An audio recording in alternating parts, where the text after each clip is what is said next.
श्री शिवाय नमस्तुभ्यम। दोस्तों, पूज्य गुरु जी कहते हैं कि अगर आपके घर में कोई सदस्य या आप स्वयं बार बार किसी बीमारी से घिर जाते हैं, बार बार आपके शरीर में कोई रोग हो जाता है या फिर आपके शरीर में कोई ऐसा भारी रोग हो गया है जिसकी दवाएं लगातार चल रही हैं, आप कई डॉक्टरों को दिखा चुके हैं, सुबह उठने के बाद से रात को सोने तक आप लगातार दिन में दवाओं का सेवन करते रहते हैं, लेकिन आपके शरीर में आराम नहीं मिल रहा है, आपके रोग में आपको आराम नहीं लग रहा है, बीमारी लगातार बढ़ती ही जा रही है।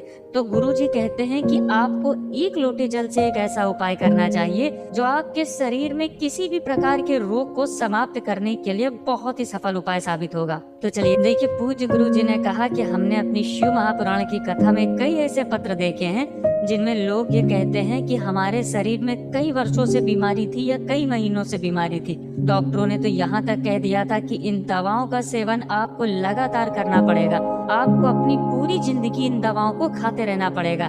लेकिन गुरु जी द्वारा बताए गए कुछ उपाय जब उन्होंने किए तो उनके जीवन से इन सारी दवाओं का धीरे धीरे कम होना शुरू हो गया और आज स्थिति ऐसी है कि उन्हें किसी भी दवा का सेवन नहीं करना पड़ता है। इसलिए अगर आपके भी शरीर में कोई रोग हो गया है और आप भी अपनी बीमारी से थक चुके हैं, डॉक्टरों को दिखा दिखा कर थक चुके हैं, तो आपको ये उपाय जरूर करना चाहिए। देखिए, इस उपाय के लिए आपको सबसे पहले जरूरत पड़ेगी एक लोटे जल की। लोटा आप तांबे का भी ले सकते हैं, स्टील का भी ले सकते हैं, या फिर आपके पास जिस भी धातु का लोटा हो आप उस लोटे का इस्तेमाल कर सकते हैं। इस लोटे में आप अपने घर से जल भर लेंगे। जल आप शिवालय का इस्तेमाल नहीं करेंगे, आप अपने घर से ही जल भर कर ले जाएंगे। इसके बाद गुरु जी ने कहा कि अगर आपके पास एक बेलपत्र है तो आप बेलपत्र भी ले जा सकते हैं। गुरुजी तो यहाँ तक कहते हैं कि अगर आपके पास बेलपत्र नहीं है तो शिवालय में शिवलिंग के ऊपर चढ़ी हुई बेलपत्र को उठाकर जल से शुद्ध करके फिर आप उसका भी इस्तेमाल कर सकते हैं। लेकिन बेलपत्र लेते समय आपको एक ध्यान रखना है कि बेलपत्र की पत्ती कहीं से भी कटी फटी नहीं होनी चाहिए और बेलपत्र की डंडी के आखिर में जो डूट होती है, जो डंठल होती है, यानी बेलपत्र की डंडी के आखिर में जो गांठ होती है, उस गांठ को भी आप तोड़ लेंगे।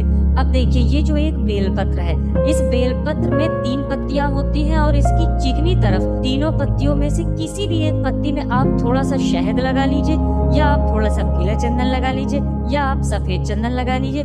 जो भी आपके पास हो, इन तीनों में आप कुछ भी लगा सकते हैं। अब ये एक बेलपत्र और एक लोटा जल लेकर आप किसी भी समय पहुंच जाएंगे शिवालय। गुरुजी ने कहा कि ये उपाय आप हफ्ते में किसी भी दिन कर सकते हैं। जब भी आपको लगे कि आपकी बीमारी बहुत बढ़ रही है, डॉक्टरों को दिखाने के बावजूद भी आराम नहीं मिल रहा है, तो आप ये उपाय शिवालय जाकर कर सकते हैं। गुरुजी ने कहा कि इस उपाय को आप चाहें तो कुछ दिन तक लगातार कर सकते हैं, या फिर आप 1-2 दिन करके या 2-4 दिन करके इसे छोड़ सकते हैं। अब शिवालय पहुंचकर सबसे पहले देखिए, इसी के साथ आप लोग अपने घर से एक छोटी कटोरी या एक छोटा ग्लास जरूर ले जाइएगा। अब देखिए, शिवालय पहुंचकर सबसे पहले आप ये एक लोटा जल शिवलिंग के ऊपर धीरे धीरे समर्पित करते जाएंगे और लगातार भोलेनाथ के अत्यधिक प्रिय नाम कुंदकेश्वर महादेव का नाम लेते जाएंगे।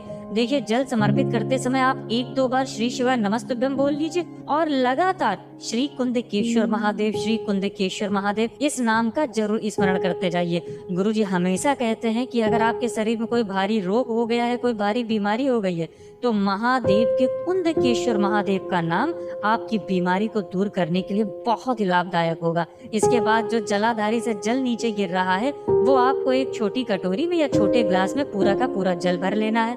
जल भरते समय आपको महादेव से प्रार्थना कर लेनी है कि हे मेरे महादेव, मेरे शरीर में या मेरे घर में इस सदस्य के शरीर में ये बीमारी हो गई है, डॉक्टरों को दिखा रहे हैं, बहुत समय से दवाएं चल रही हैं, लेकिन इसके शरीर में कोई भी आराम नहीं लग रहा है। हे मेरे महादेव, कृपा करिए और इस जल को अमृत स्वरूप औषधि बना दीजिए। आप महादेव से कुछ ऐसी प्रार्थना करते हुए इस जल को इस कटोरी में या ग्लास में भर लेंगे। फिर इसके बाद आप जो एक बेलपत्र ले गए हैं, उस बेलपत्र को शिवलिंग के ऊपर समर्पित कर देंगे। इसके बाद आप 1 मिनट 2 मिनट वहीं शिवलिंग के सामने बैठकर बाबा से प्रार्थना करके, बाबा के नाम का स्मरण करके, फिर ये बेलपत्री भी बाबा से औषधि स्वरूप मांग लीजिए और ये बेलपत्र और जल लेकर अपने घर आ जाइए। देखिए, अब ये जल लाकर जो भी व्यक्ति बीमार है, उस बीमार व्यक्ति को थोड़ा सा तो पहले आचमन कराइए, थोड़ा सा आचमन करा दीजिए और बाकी का जल अपने घर पर रख लीजिए। दूसरे दिन जब भी वो बीमार व्यक्ति स्नान करने जाए, उसके शरीर में चाहे जैसी भी बीमारी हो, जब भी वो स्नान करने जाए तो उसके स्नान वाले जल में ये पूरा का पूरा जल डाल दीजिए।